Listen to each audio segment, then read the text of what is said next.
Hello guys, what's up? So ngayong araw ipakita ko sa inyo ang demo kung paano manghuli ng mga buraw at saka burubuto. Ang burubuto naman ay pag lumaki yan ay magiging tulingan. Yung buraw naman kasing ano siya ng matambaka, pare-pareho sila ng forma.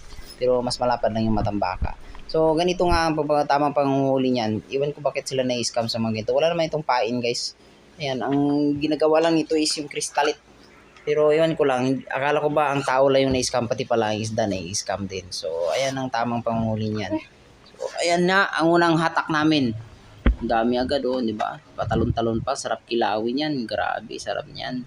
So, ito nga, balik na naman natin. Tapos, iikot na naman kami doon sa may buya. Ayan, para kami siraulo dyan. Ikot-ikot lang kami sa buya. Kung nakita nyo guys, yung dulo guys na may kulay black, yan po yung buya. Pabahay po yan ng mga isda. Bali, nilalagay po ng mga mangingisda yan dyan para babahayan. At minsan, pag malakas yung alon, nakatali lang sila dyan para hindi sila mapunta doon sa Pacific Ocean. Charot. So, minsan kasi ang lakas ng alon, kaya nagtatali sila dyan. Yan. Dahil dyan po ang pinakamaraming isda na nakatambay. Dahil ang ilalim po niyan ay marami pong dahon ng niyog at ibang dahon pa na nilagay nila, kaya doon yan nagsisitambay yung mga isda na yan. So paggabi ang iba ginagawa nila ay iniilawan nila yan, sa umaga naman ay ginagawa nila is kinuk. Ang tawag naman dito guys is kurit.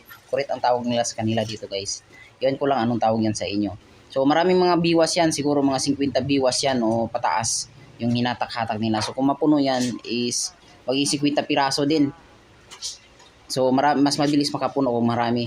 Depende kasi sa buya na lalagyan sa ikutan nyo. Kung maraming laman, swerte kayo nun. Kung wala namang laman, wala tayong magawa kasi ibig sabihin nilambatan. Pag nilambatan kasi yan, ibig sabihin nawawala kasi itong mga burubuto na to, mapumapailalim nito. Pero lahat ng mga buraw ay nakukuha po yan.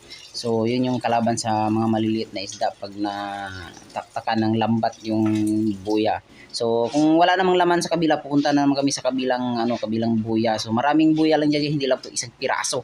Talagang napakarami diyan. So paswertihan lang kayo kung saan yung maraming laman. So minsan din walang-wala talagang laman kasi nga ayun, naubos na sa lambat.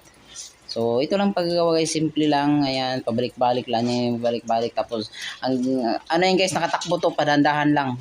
Habang naghahatak yan, nakatakbo yan, umiikot yan dun sa may buya. So ang ginagawa naman dyan is distansya ka lang sa buya, baka sasabit yung hinahatak-hatak mo sa ilalim, ay di goodbye. So minsan din walang swerte guys, itong napakaraming laman yan ay kakainin niya ng malaki isda, kaya napuputol po yan, nalalagot po yan, tapos wala ka ng chance, ubos na yun, tapon na yun lahat. So magawa ka na naman ulit. So ganyan yung kalaban niya. Ang kalaban niya yung mga malalaking isda din, kasi kinakain din nila yung mga isda na yung maliliit na yan. So ayan nga, hatak-hatak lang hanggat makakarami yan. Maramdaman naman yan pag may laman na. So pag bumigat na siya lalo, ibig sabihin marami na siyang laman. So ayan lang, hatak-hatak lang, tapos ikot-ikot. Tapos ayan, mahina lang po ang takbo nito. Siguro yung parang minor lang niya, kunti, tapos hatak-hatak, ganyan lang. Sanay naman kayo hanggang mangingilay kayo dyan. Pag tumigas na yan, ibig sabihin, marami na yung laman, pwede na siya hatakin ulit. So, ganyan lang, pasimple-simple lang, habang nakatakbo, tapos tagay-tagay, charot. So, ayan nga guys, hatak-hatak, hatak-hatak, hatak-hatak, ayan.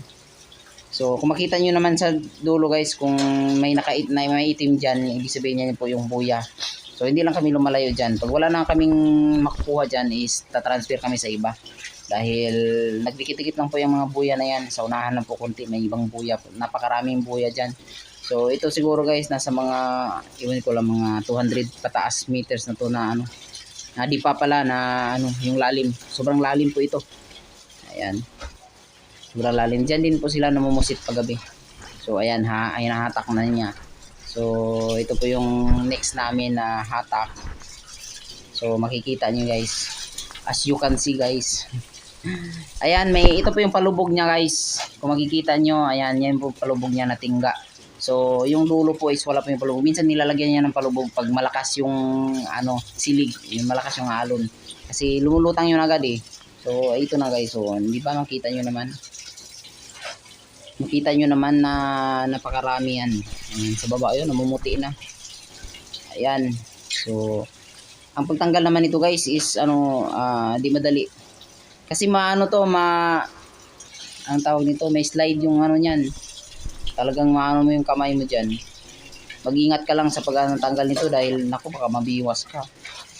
Ayan namumuti na siya sa ilalim. Ang dami-dami. Kaya ang dapat paghatak niya dito is mabilisan dahil pag nakita yan ng malaking isda ay talagang kakainin yan, hilabin yan. Pag naputol yan, goodbye. Hindi mo na mahahabol yun. Pag naputol yan, tapo na yun.